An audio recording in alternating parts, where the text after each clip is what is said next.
So, Amir, it's been amazing to hear your stories, hear our speakers talk about so many different things. I know at first I thought Black health and wellness meant fitness because that's my story, right, in my realm.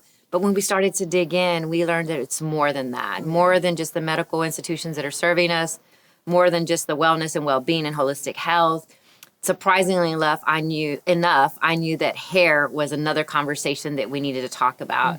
It's such an amazing topic that's never talked about. I know from my perspective, and having you as a friend, you've taught me a lot about the conversation. And now that I have two biracial girls that I'm dealing with and I'm wanting to learn about, but I also want to shine light on the story of how it came about in corporate America, how we are having these conversations now at the dinner table, but also inviting advocates like one of our representatives talking about even in law. So what do you think about all this? I am so excited and overwhelmed with joy that these conversations are taking place in the mainstream, right? Yes. For years and years and years, as a little Black girl, I thought straight hair was the only way. You know, I thought I had to have a relaxer, not just straight hair, but I thought I had to relaxer. It wasn't until I saw Chris Rock's documentary, right, that I realized what I was doing to myself to just fit in. Seeing what the perm relaxers that I've worn for years did to a Coke can.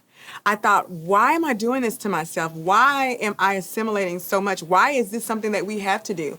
I can't tell you how many times as a kid or as a youngster you would hear, if you're having an interview, make sure your hair's straight or make sure you don't have locks, you won't get hired. And unfortunately, those were truths. Right. Those were truths. It wasn't until the last few years that natural hair truly boomed and people began to accept it. And the thing is, it's crazy because how can I control how God made me? Right. Right? How do we control how these tresses come out of our scalp? And then why should that limit how far I can go in this world, right? So these conversations are so important. And then knowing that the versatility, right? The versatility of our hair is magical, whether I want to wear it curly, straight, braids, box, twists, locks.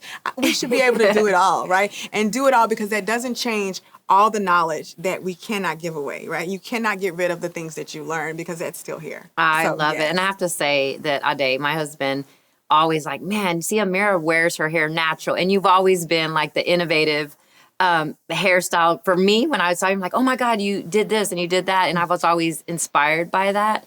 But it wasn't just your hair. It was the confidence and the way you felt about yourself around it. Because I've had a lot of friends that didn't feel confident like that. And I can see it now. And it's just amazing to see. And I hope that in these conversations that we're having, that exposes more light to that. Because you did touch on one thing, and it is related to health, is the chemicals that we are taking in. And not only what it's doing to your hair, but your internal self, right? Like, it's so toxic. And I'm just like amazed that products can be manufactured that way. And it still affects people of color, right? Textured hair. And that's just really, really what we're going to get down to. And I can't wait to have that conversation. And thank you again, friend. You're always on it, and you're always inspiring me. Always welcome. Thank you.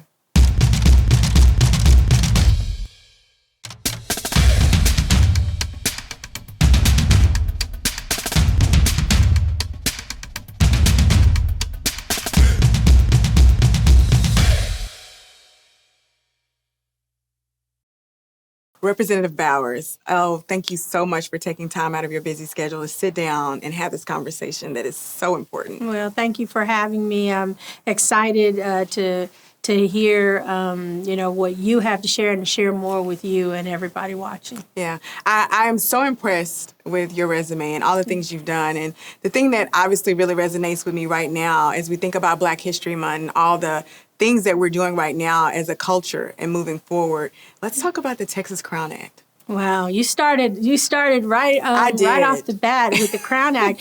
But thank you, Amir, for bringing that up. In House Bill 392, we introduced in the 87th legislative session, and I'm excited because we're going to reintroduce it. We're going to plan is to reintroduce it during the 88th legislative session, and I was tapped on the shoulder from a sorority sister of mine and just shared with, after my first session in the legislature, about the Crown Act and what it meant. And I thought for sure that I could carry it, but with the type of area that I serve within, I wasn't so sure if I could pull it off and my constituency would support me in that and be proud. Unbeknownst to me, I found out it was right in our backyards too and in our schools. And I had my staff do the homework, and certainly was happening with cheerleaders on, girls on cheer squads, and just Black children really, and people in the workforce being singled out and made to feel not acceptable in their presentation of themselves. Right. And for those not familiar, the Crown Act is the legislation that is that Representative Bowers brought to the floor to talk about discrimination against race-based hairstyles like locks and twists, things that we all use and need just to come out and feel our best, right? Absolutely. And the fact that you recognize the impact it can have on our children, right? I'm a mother, and I think even without having children of my own, the best thing that any of us can ask for is acceptance, and acceptance as we are. And when we can come to the table as our true and authentic selves, that is when we present our best. Of course, people try to talk about hairstyles being disruptive, maybe in the classroom, but there are a lot of reasons, whether it's culturally based, that someone might choose to wear their hair in braids or in locks. My father was from St. George's, Grenada, from the West Indies, and so some of it is cultural. And I would say the broad base of it really does have to do with our culture and celebrating it. And feeling good about who we are. Yeah. I would say, immediately when you just spoke, the word that really stung to me was a disruption, right? When I think of someone saying that my hair, the way God made me, the way I woke up, can be a disruption to a learning environment, and not considering what that would do to the psyche, right? Absolutely. How do we combat those moments and those type of conversations as adults who are representing for not only our children, but for our community, and do it in a respectful way so that we are truly heard? Well, I want to share, thank you for asking that and bringing that up too, because I remember as I entered the 87th legislative session and just carrying the Crown Act and knowing that, I, even during the pandemic, stopped getting my relaxer again, a second time to go natural for me. Some of my colleagues didn't realize that I was going through a full transformation, carrying the Crown Act and wanting to be really true to the bill. But just seeing the staffers in the elevator that wore locks or they wore braids, and they looked so very presentable. And I want to say presentable because I don't want to say professional, because that is truly what they try to say, that it's an unprofessional look. And it not at all is that. Yeah. So no, I also think we're challenged in some ways, especially a person in your role, right? Being the first African American to represent your district, you have a lot of weight on your shoulders. How do we educate those audiences that aren't used to having a person of leadership of color? How do we educate them without taking on the stressor of truly taking on educating the masses? Well, I have to go back to what the late Shirley Chisholm said, Honorable Shirley Chisholm, when she talks about it being a double minority. We truly, as Black women and women of color, are a double minority, and we wear it a little differently. I talked to yesterday. I talked to a friend, and she said, we always have to be pushed to do it that much better when people are okay doing the mediocre, and we cannot settle for less. We have to, I thought about coming to talk to you today about how empowered women empower women, and we have to be ready to not be afraid to straighten someone else's crown, if you will. And I think when they see us stand up for one another and back each other, it is the most beautiful relationship, more sisterly, if you will. And, applaud your sisters in the good works that they do.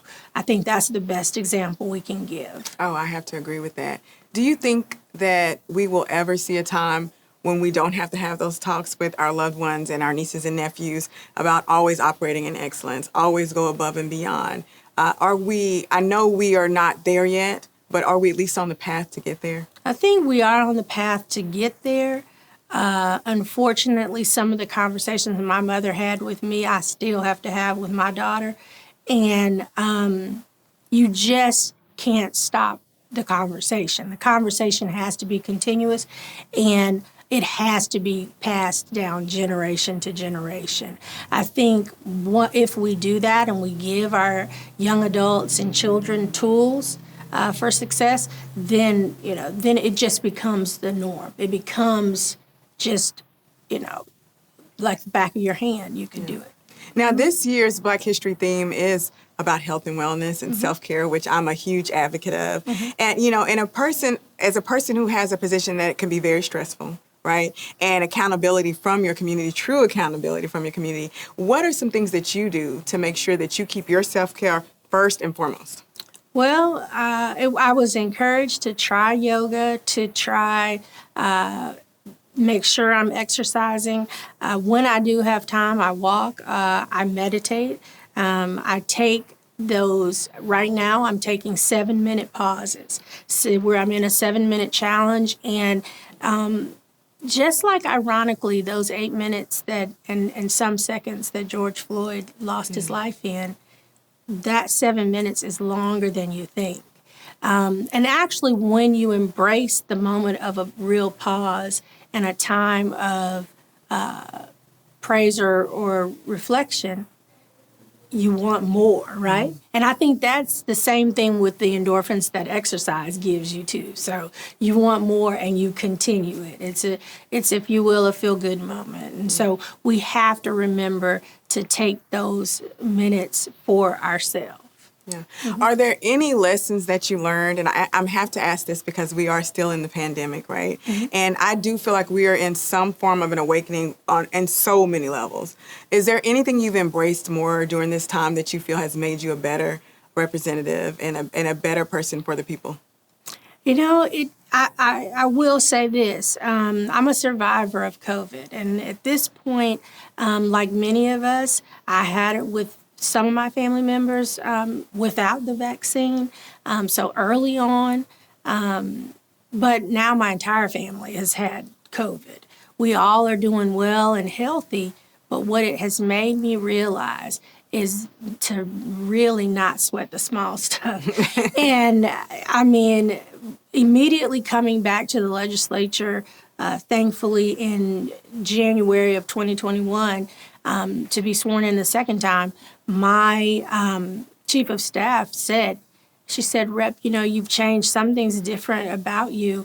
And I began to tell the story that COVID had changed me, and that it made me, I kept saying throughout the beginning of the pandemic that if little irritants were there, frustrations were being brought up by whomever, that people were dying. And we cannot focus on those small things. So it changed that. I always try to live a life of gratitude, but it made me take nothing for granted and no one for granted.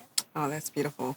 As you are representing for us all, right, what things would you like to see the Black community do more of to support you and your efforts and support your team as we move forward? And is there anything we can do to support the Crown Act? Wow, absolutely. I like to say we had star power witnesses and testimony at the Crown Act. We had people like DeAndre Arnold that, went to the Oscars with Care Love, and the author of Care Love and Hair Love, excuse me. And we had people that are anchors here in the Metroplex that wore puffs and on screen and on camera proudly. And so I feel like the more stories that we can have, when you tell your story, that's only going to give every reason as to why. It helps us with our why. And so I would ask you to contact me, contact me directly in my office and share your story. We want to hear them. We want to share them with members of the legislature. I want you to know that it was voted out unanimously out of committee once we got it out there and through committee. And we've just got our work cut out for us to get those stories in front of those representatives as soon as possible so we get it on the calendar earlier. I believe we can pass it. And it just taught me the biggest lesson that it does take more than one session sometimes to pass really good legislation. Well, thank you so much for sharing yourself and sharing your story and for all that you're doing to make sure that we normalize who we are. Absolutely. Thank you so much. It's been an honor to sit with you and talk today about Black people, health, and wellness.